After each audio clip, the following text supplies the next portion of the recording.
Wow, Barack Obama went on Tyler Brian Cohen to basically lay a stake in being the woke Ayatollah, it seems. First, he said Gavin Newsom's attitude towards homeless encampments is disgusting. And now he's saying abolish the filibuster. Are you joking? All right, that's it. I'm texting the pod Johns. That's crazy. That's crazy. That's crazy. That's crazy. That's crazy. What is this? What is this? Brian Tyler Cohen did a collab post with Barack Obama. I'm gonna be honest, I'm a little jelly beans because I've been trying to get this interview for a minute now. Interview, debate, whatever you want to call it, and I did not get it. And Brian Tyler Cohen got it instead. Relative to the divides that exist in most other countries. Oh, I'm sorry. I started off the conversation without thanking Obama. Thank you, Obama. Thank you, Barack Hussein Obama. Obama doesn't do contentious interviews. Guys, I'm the #1 Obama glazer. Come on. Shut the up. I love Obama, and I would love to hear his takes on what his favorite songs are. I just basically would just ask him over and over again, like, what's your Spotify playlist for the next month? What's your Spotify playlist for the month prior? What's your Netflix playlist look like? This is what the conversation would be around, okay? It would be around that. Also, there are areas of agreement, okay? Don't interview Obama. If you do, ask him, God, shut the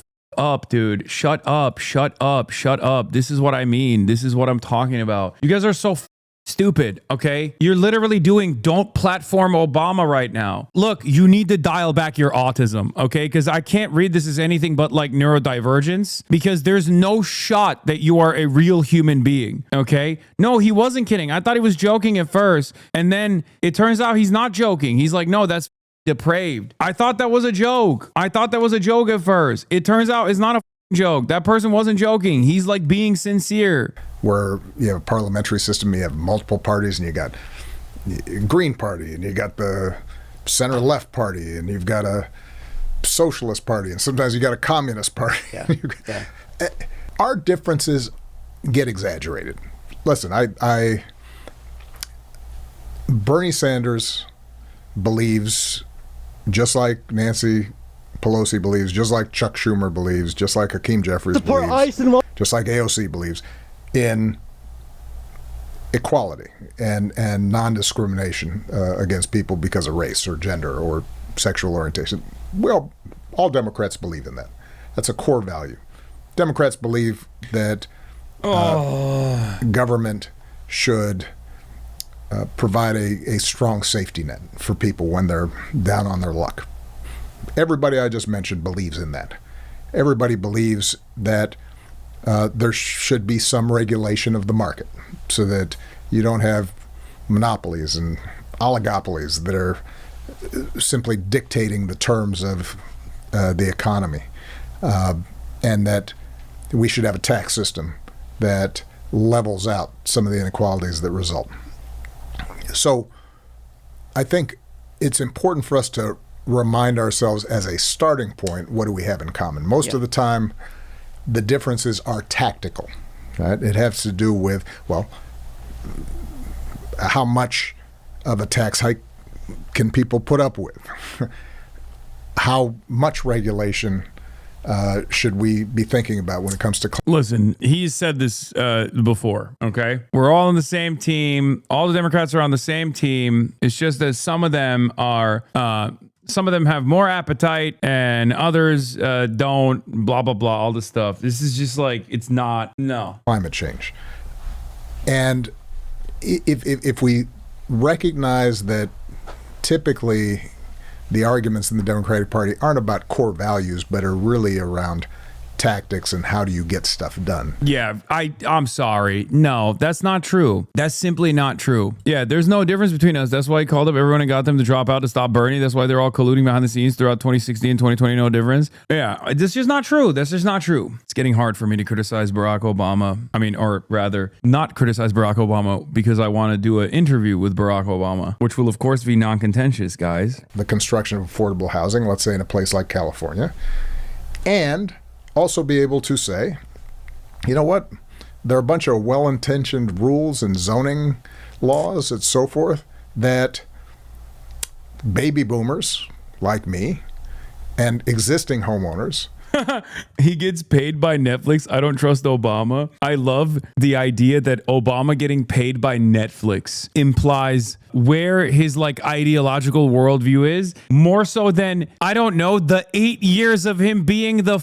American president. The difference is Obama never endorsed Zoran and he campaigned extensively with Spanberger. Wonder why that is. Okay, Michael from Pennsylvania. Shh. I'm trying to secure an interview with Barry Hussein Obama. Feels like you're coming after a Muslim man, a Muslim communist, as a matter of fact, a little too aggressively. Okay, let's dial it back, please. We're just here to listen. We're not here to criticize. He's the former president now. He's the former president. We're not here to criticize. One last thing I think that's I've noticed in a lot of our internal arguments, a lot of which, by the way, are taking place online, and ordinary voters, this is all completely off their radar screen. Yeah.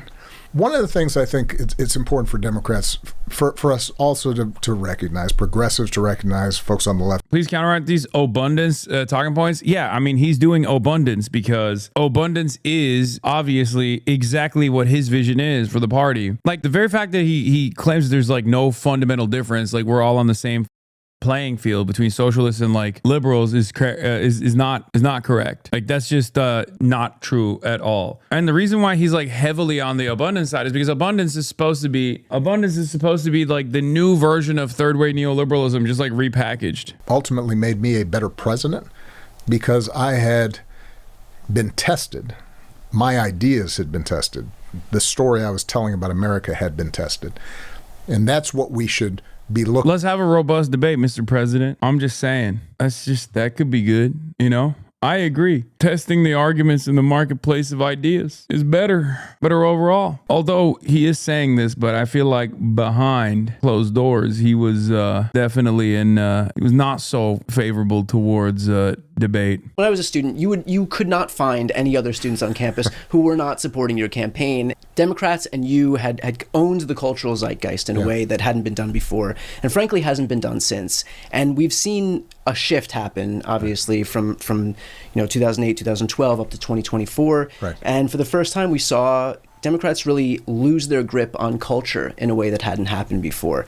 And so what is your advice in terms of remobilizing? Much to consider here. How did that happen after your charismatic run when you went on a tear for 8 years? Much to consider. Hear me out. Because there is a lot of truth to people being like Obama was black and that was obviously like a massive problem for many white supremacists. There is truth to that. That's real. A lot of people's brains were bricked in the process where they were like, this is unacceptable. Having said that, however, maybe there was a little bit more to it, you know? Maybe a more serious approach to his legacy would revolve around what he didn't accomplish or what he ceded ground on, what he normalized, what he advanced in terms of foreign policy, American militarism abroad. All this stuff may have played a role. So maybe don't nominate octogenarians? Look, yeah, also, Obama winning the way he did proves you right about being able to win over racists if you address their material needs. Yeah, but the great danger is they get extra racist after the fact if they experience buyer's remorse. That's the other side of the story. Turns out if you come in with like these big promises and then you don't actually follow through on that agenda,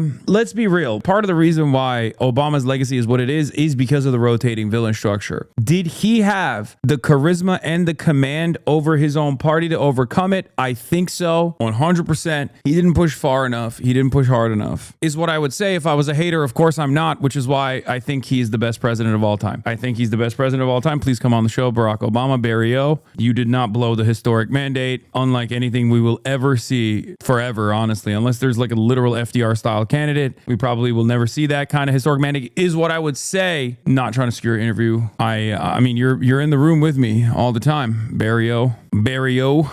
Hey, call him Bro Obama. He will come on for sure. Bro Obama, fold under no pressure. I'm 64 now. I'm pretty healthy, 64. Feel great. Yeah.